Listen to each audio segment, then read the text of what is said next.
Thank you. Thank you very much. And thanks for being here. Good evening. Bonsoir tout le monde. You know, I want to say thank you to the many volunteers, the people that put this together, the people that are working so hard in the entire campaign.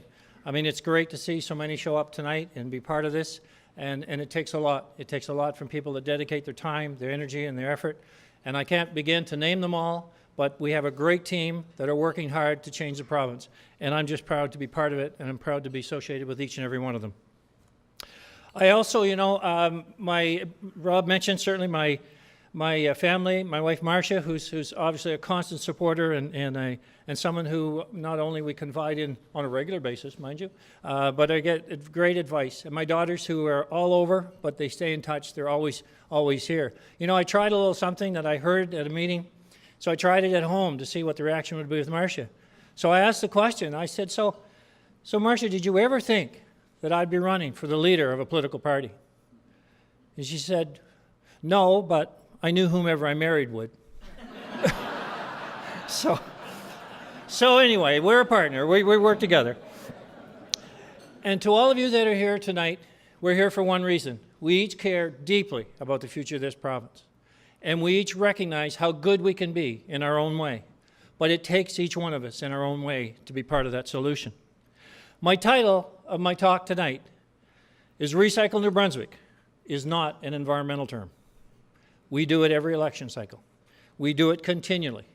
So why am I here at this point in my life? You know, I said my children, I have two in Ontario, one in Bangkok, and one soon to be in Nova Scotia. Rob mentioned, it's not about my children, it's about our children. Each one of us have a story about our kids working and living somewhere else. And how do we bring them home? How do we make this province the right place to be, but more importantly, make them feel like they can contribute to this place that we call home? I feel like I lived in a Brunswick dream with my family. My parents, Marcia's parents, my children knew their grandparents well. We grew up within the right distance apart, and it was great. You got that, eh? So it kept harmony within the field. Now, it took a long time for me to kind of settle in with my mother-in-law, but she's wonderful. And she still is. She didn't accept me at first. The long hair and the motorcycle, I think that's what did it. But the point is, the dream of growing up with your family and having your entire family next to you that help to nurture and grow your kids, help your kids represent and be part of and recognize the values that we share collectively and the values that we used to have in this province and still do in many cases and still can in many cases and still need to push. I've seen firsthand the tremendous opportunities and the potential for this province, but I've seen it through a different lens. I didn't come from a deep political history, as many know. My background was in the private sector. I spent a lot of hours working and working hard to do whatever I could to further the interests of the company that I worked for. I want to take that experience in managing, directing, negotiating, working with teams to get results. I want to do that very same thing for this province, and we were doing it. We were doing it in the 4 years that we were there. We saw it. The results were coming to the plate. And you know what was the greatest surprise of all? Is there's 50,000 people in the system that want to be part of it. And why can't they be part of it? Because of the politics. They can't be part of it because the priorities change each and every time an election changes. And so this time, it has to be different. I'm a New Brunswicker first. I'm a Conservative second. And I'm proud of it.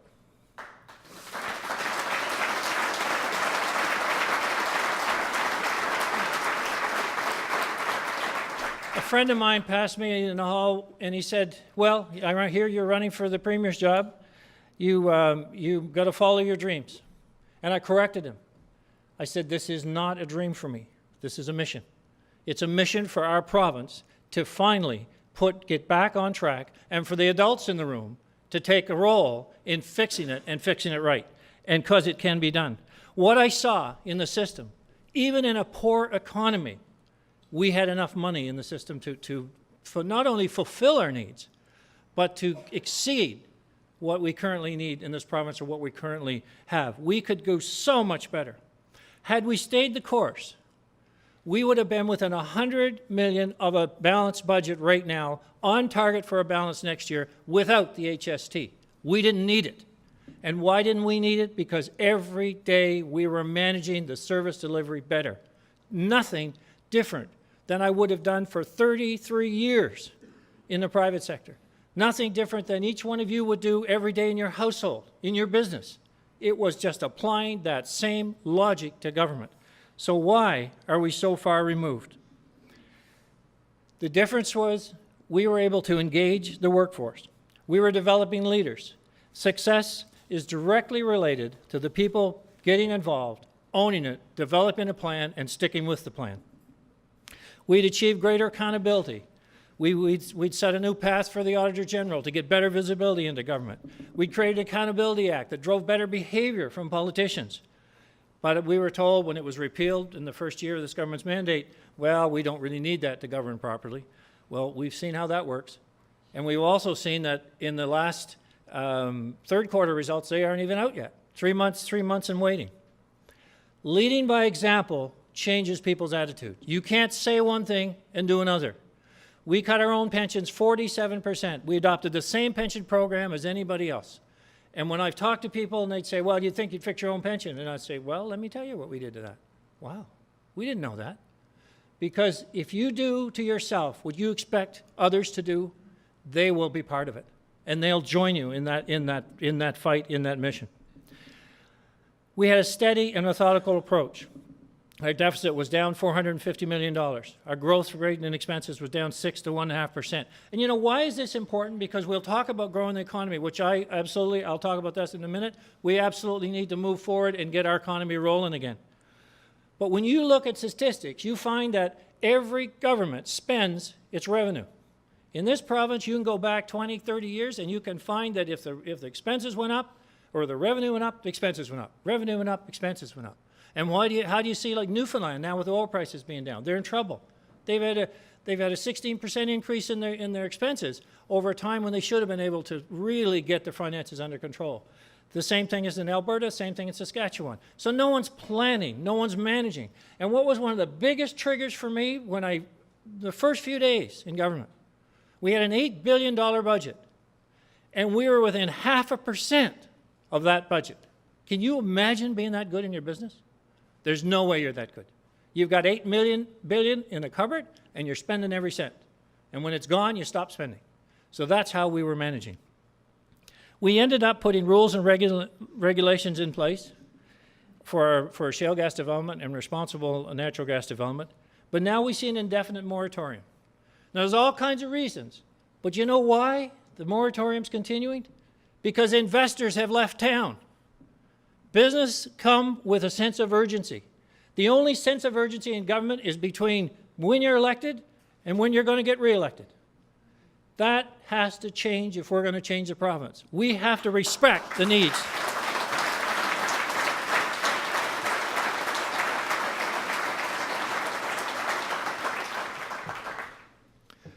We introduced the first operational excellence program. All that was is getting better value for your tax dollars. It was so you could look at government and say, they're spending my dollars wisely. I don't mind paying taxes. And you know what that changes? That changes the need for people to hide their tax payments, to do things under the table because they feel I'm getting value. But when you're getting shafted, well, you feel differently about how you kick back. And that's the opportunity. We have to be different. So how am I different? Besides some of the obvious traits of being just a tad older than some of my opponents. When we got out of office 2 years ago, I thought, well, I'm going to meet with the new government because I always worked with my successors. I worked with people that were coming, I was there before me. I learned from them. I went out and said, okay, here's what I learned, or here's what have you learned. How do I build on what you've learned?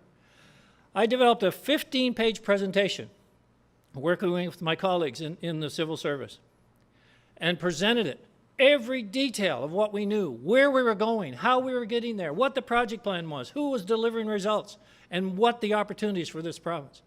But the most important thing I said, I will not be out there complaining or opposing something that I would have agreed to last week. I will not be opposing it this week because we're not in government. But guess what? That was all gone within 6 months. All of it gone. I was shocked. I said, how can that be? There may be things you don't like. That's always the way with a new program. But it just couldn't all be thrown out. My goal has never been to play the political game. It's been to change it. I didn't come here for a career in politics. I'm actually staying longer than I intended because I hoped the job would be done. But it's not done. But it can be done, and that's the goal. I've said it many times.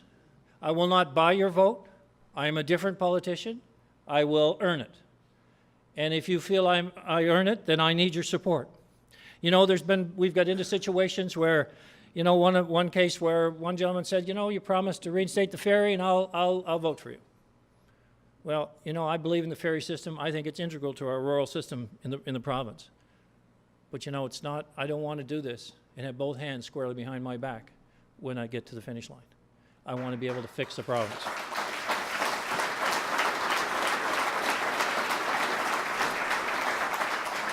I believe in performance management. I believe in visible and transparent accountability and processes, not programs that are invented for the speech of the day or the thought for the day. I believe that we need a very solid focus on measurement that allows in every category for us to say, how good are we becoming?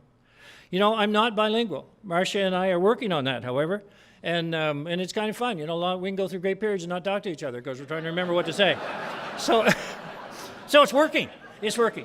But my focus is on provincial issues as a premier would be as intense as my focus were on finances as a finance minister. I knew the job had to be done, and that was my focus. I know now we have bigger issues, and we need to focus in that. My job was always directly related to getting the job done. It wasn't about talking. It wasn't about saying we'll do better. It was about actually demonstrating that aspect. I believe integrity, fairness, and trust as being hallmarks to any successful program. Mistakes are corrected. They're not ignored. They're not blamed on somebody else. They're fixed, and we move on. I believe common sense must be a factor in every decision. Our children, you know, I think our children should be riding together in the same bus. I think it's a social experience. I think we need to think about that.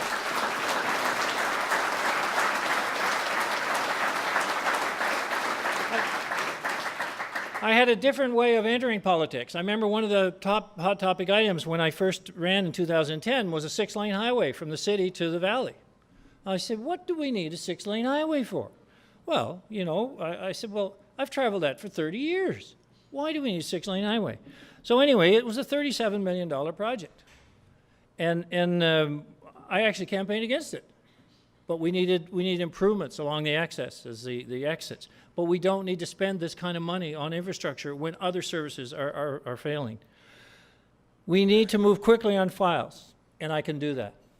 I come with no training required. I've been there. I've seen it. We can pick up the ball, we can move it forward, and we can make it happen on the first day in office.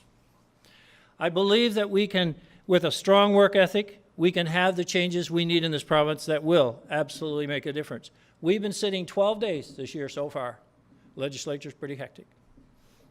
Now, there are MLA issues here in the valley, so that's good. Because as far as being in the legislature, it's like that hardly exists anymore. And we are sitting now half of the time that we used to. And so what does that do for democracy? Our past and current practices. Politics, as it is practiced in this province today, is the single biggest barrier to the success of this province. The political agenda, no matter what the party, always trumps the provincial reality. And it's time to put the province first and the politics second.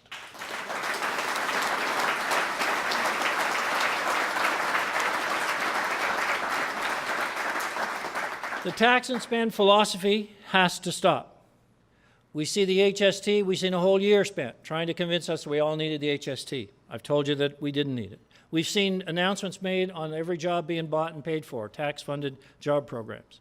The election promising of 2014, and we didn't participate in that, or I wouldn't be standing here in front of you today.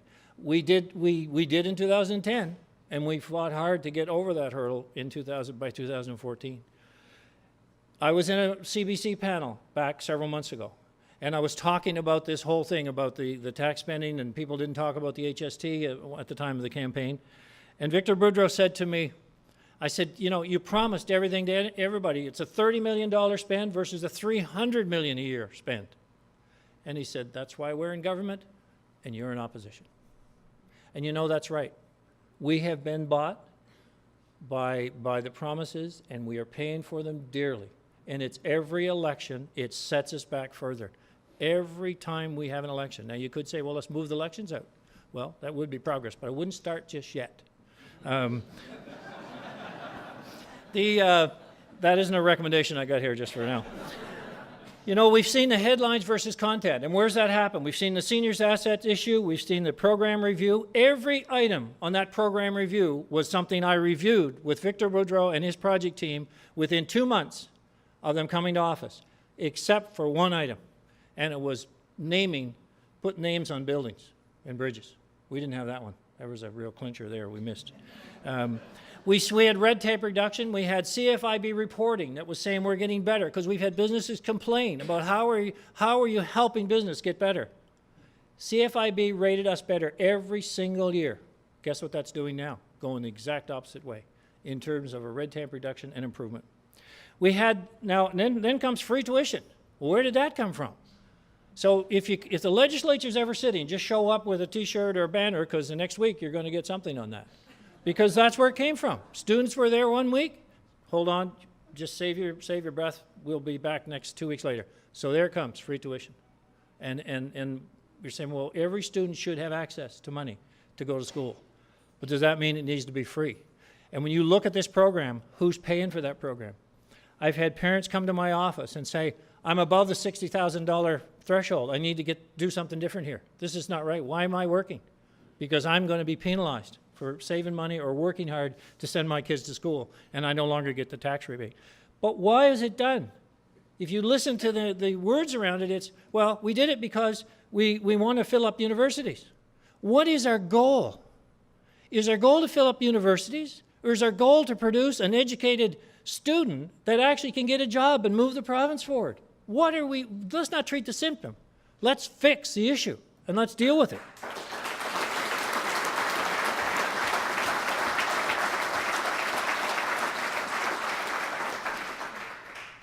I believe, and we see this, in community college, the success rate's about 85% for getting employment when you graduate. Universities is around 60, 65. So where's the problem? So where do we start? And how do we develop the future? Well, first of all, we need to find a meaningful way to protect the working class, the people that are delivering and paying the taxes and are making this province a better place to live because they're willing to put in the effort for us to get there. We need to find a way that causes people to say, I want to come to New Brunswick, because New Brunswick is the place to live and it's got its act together. And we can do that. You know, certainly when you look at some of the issues and you get in a case of saying, well, what about the educational system? Our outcomes are well below the Canadian average. And you look at the issue that is still here after 45 years, the language tensions that are in our province. Why is that? What was the original plan? And are we on track? And if we are, how are we graduating 70% plus of our students without being fluently bilingual in this province after 45 years? How did we get there?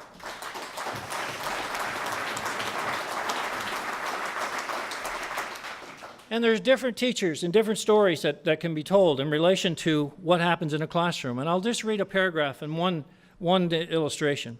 So this is a class of 24 students. At least 12 are below grade level in both literacy and numeracy. On a daily basis, in numeracy and literacy, I'm planning and teaching at the grade 1, 2, 3, 4, and 5 levels. 5 students have personal learning plans, which really only consists of giving them extra time to complete tasks, decreasing the amount of work, and using assistive technology when available. The planning and teaching of 5 curriculums is very demanding and time-consuming, especially for new teachers who have never taught those grade levels before. Right now, we have no support at the school, and many of my students are struggling with 0 support at home. Teachers are struggling in the classroom, and how did they get there? How many curriculums have we as successive governments invented along the way?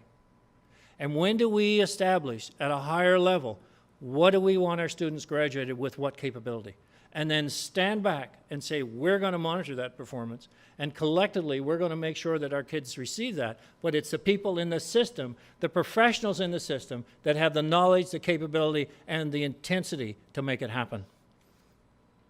We look at areas, in the case of one school principal, been in the system for many years. He says 80% of our resources are focused on 20% of the students. And we are not ensuring that every child reaches its full potential. We are not making the outcomes that we must. If you look in healthcare, we want to expand our capability, not duplicate it. We want to provide complementary services in both French and English hospitals.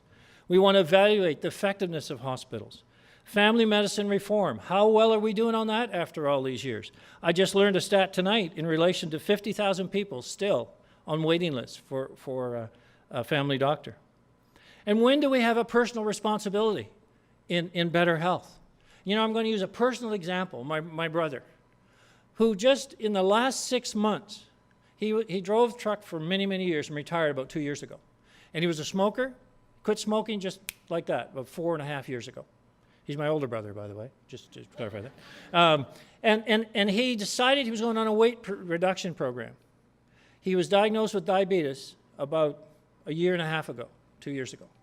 He decided this spring, I'm going on a weight reduction program. So he started it back in the early year in January. He's lost 60 pounds, no longer on insulin, no longer on any medication, and feeling like he's 20 years younger because he took his own personal initiatives that my health is going to get in order.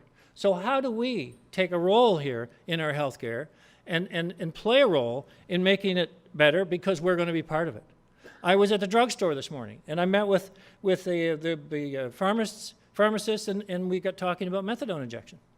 And a great portion of methadone addiction has been related to prescription drugs.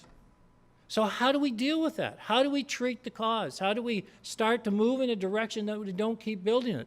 When I was in finance, I remember the costs for methadone had gone from like $4 million a year to $8 million a year, and now they're probably 10. So where do we start to zero in on some of these things and actually start to make a difference? When I think of economic development and where we can move in this area, we started a little program, and I called it portfolio management. And the idea was to have better criteria, because you think about it. We all come into the cabinet room, and this whole package could be 50 pages long, comes in, and it's all this financial document for a business. And so we're all looking at this and poring over it and saying, okay, well, what does this look like, and how does that work? And I'll give you an example of how it works. I had a senior individual present a case, and it was a case where a company wanted to convert from heavy oil to natural gas. And the department presenting said, you know, we'd like to give this company $500,000. And I looked at the financials, and the financials were good. I said, this company's in good shape. I said, you know, it's got capital reserve. It's in good shape. I said, why are we investing in this? Well, this is a good project. You know, it's an energy saving project. This is good. I said, but they'll do it anyway. It must be a return on this investment. It must be like less than 5 years. And the answer was, yes, actually it's 3. Well, why are we in the middle of it? And the guy looks at me and says, well, I got $500,000 in my budget. What else am I going to do with it? Now, when you think of that, I'm saying, now, is that the type of individual that should be looking at the economic development opportunities for this province? But is it that individual's fault? No. He would have got direction that we wanted to support this company. And by the way, we didn't invest that $500 million. I guess that's why in some cases I wasn't very popular. But things have to make sense. And we need to invest in the province where the rate of return is good. We need to take equity stake on investments, so if you do well, the government does well. We get our money back to invest somewhere else, because there are communities in the province that we need to help. Our rural communities are being devastated, and we need to find ways to have meaningful investment, not investment that just simply is there because we can say we invested. We need stability in government regulations. We talked about the moratorium. Stability in tax structures. Look how this moves around. Here we have a case where we've increased corporate business tax. And our philosophy is to drop the small business tax, while at the same time raising property tax. In the previous government, prior to our first mandate, so this was going back into the Sean Graham years, the plan was to raise small business tax from 1% to 5% and to reduce corporate business tax from 14% to 8%. Just the opposite of what's happening now. So my point is, you could probably do this with anybody in any government, but there's no long-term view of what drives the best behavior for our province. It's just what'll sell today to change the revenue stream. And that's as steep as it gets. So we're passing through as politicians. And we need to find a better structure in government to create the talent that allows the province to do better. When I look at areas in terms of how can we do better, we need a reorganization of the government that provides better information. You've heard, some of you may have heard me say this before. Premier goes in office and how's government doing? Well, I didn't see anything in the paper today, so I think it's good. There's nothing tweeted. CBC looks good. I think we're good. We got to go deeper than that. It's an $8.5 billion business. And it's a business that needs to be run to deliver better services, better outcomes in education, better outcomes in aging care, better outcomes on our whole fiscal management, but allow us to do more with the dollars we have. And it's there to be done, and that is the goal. Restructuring, building talent, building successors in the system that present to government, here's our plan in education. Here's the track we was on because we had all-party support on these objectives. And so it stands the test of an election. We've had a tax, the 5 priorities that I look at in this area would be in the case of health, education, economic development, aging care, and fiscal management. Now, do you think that as Liberals, Conservatives, NDP, Green, People's Alliance, whomever, we could sit in a room and develop the right outcomes for what we want to see in our educational system? Could we sit in the room and develop the right outcomes for our health network, how good we can be? I'm sure of it. And then stand back and say, okay, here's how we want, and here's what we want you to achieve. And when all parties kind of put it together, you get buy-in from one government to the next. And I have some real examples of that, of how that's working. NB Power would be one of them. A strong board in NB Power developed, we gave a NB Power a mandate to run more like a business. Get out of the way and let us run more like a business, get onto a debt equity program of, let's say, an 80-20 split, and get into a position to refurbish Mactaquac in the future and get our energy costs stabilized and to get our capital plan in order so we could control future spending. One of the real telltales of that was when the board came and presented to us in Cabinet a list of 4 appointments they wanted in their board. Appointments of qualified people to make a difference and provide the right skill set on that board. And guess what? We said, fine, do it. That had never been done before because it usually had to be Bob's uncle or somebody else. And that's fine, but Bob's uncle better be capable of doing the job. And that's the difference. We need to match up the skill sets with the work required. NB Liquor's the same thing. We ended up going through a process to put a CEO in place. The first CEO that's ever survived an election, because every other CEO in NB Liquor was someone put on the bus during the campaign, and then became CEO. I mean, I guess if you spent 6 months on the bus, you had to have some reward, and that was it. But the point is, how do we change it? It has been changed. That CEO is still there. And I remember the the president of NB Liquor telling me that, we actually did this, and it's the first time I've ever worked with someone who actually knows the business. Now, when you think how good we can be, how sad is that? So where are the opportunities? We're 50,000 strong in this province, and we have people dedicated to making a difference, and we need to utilize that talent. So I can stand up here and I can say, I'm going to create 5,000 new jobs. Just don't ask me how I'm going to do it. I'm going to promise you this and that and the other thing because I'm going to spend your tax dollars to do it. What I can tell you is we can stabilize the province, deliver better results, and get better outcomes, and I'm sure of it because I've seen the opportunity and I've been there. And we control the unnecessary spending so we can lower personal taxes, we can lower property taxes, and the biggest opportunity to do it is at election time. So how does this process work? That I'm in right now. So I see the political camps are forming, on traditional political lines. Many people will not get involved. I mean, this is great tonight. I mean, it is really encouraging to see so many people here tonight. And I'm hoping we've got cross-pollination going on tonight. And what I mean by that is I'm hoping we find a way to work together. Because for me, it's not about the party, it's about the province. And how do we make a difference? And I assure you that any opportunity I have to represent this province, it'll be done in the best interest of this province.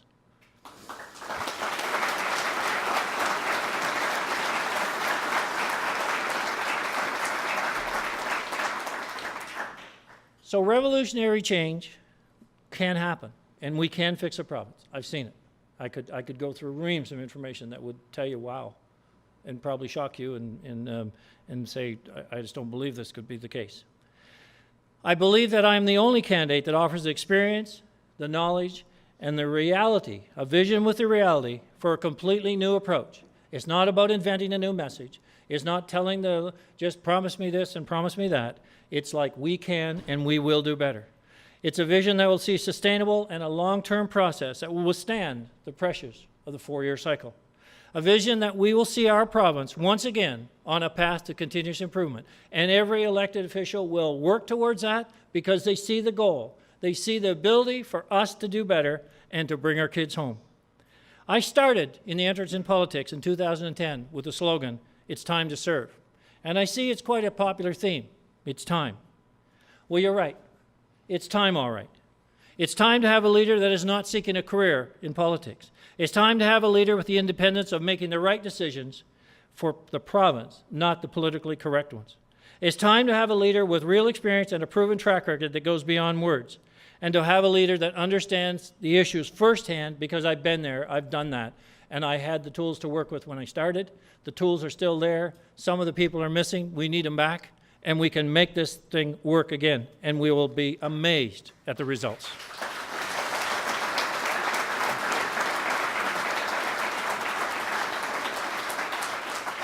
We need a leader that will continue to be accountable. I'm not afraid of being measured on results, and any of you know where I worked through my entire career. Measurement was a daily routine. And you know, it got to be a challenge at first, and it got to be a real opportunity afterwards, because it was almost fun, like catch me today, I'm ready. So that's how I feel. Catch me today, I'm ready. Because we can do this, and we can do it now, or we can put it off, or we can say, well, you know, maybe the politics will continue and it'll get better. Well, you know, the fact is we've governed by trial and error now for a long time. So let's stop the trial and error approach, and let's look at their credentials. Let's decide who can deliver for this province and why they're there and what opportunity exists, because it's real. I want to be a leader that actually admits that our problem is politics. But our problem is not the people, and it's not the politicians. Because every one of my colleagues, and particularly the ones that are here in this room tonight, who want to change this province, they're doing it because they feel they can make a difference. We're elected by ridings who want something to the riding, and that's how we get elected. But this time, we're going to push for what's right for the province. And we need everybody on board to do that. And I'm proud that people like Rob, Sherry, Bill are part of this team. Gary's here tonight as well. And it's just great. Did I miss anyone? Because that's certainly what it's going to take. So it's time for politicians to put the stripes down and stand up for our province. It's not about being a PC, a Liberal, an NDP. It's not about being a Green or People's Alliance. It's about New Brunswick. And this time, we have a chance to make a difference. I've postponed my retirement now twice. And at some point, you have to give up on that, right? But I don't think I'm there yet.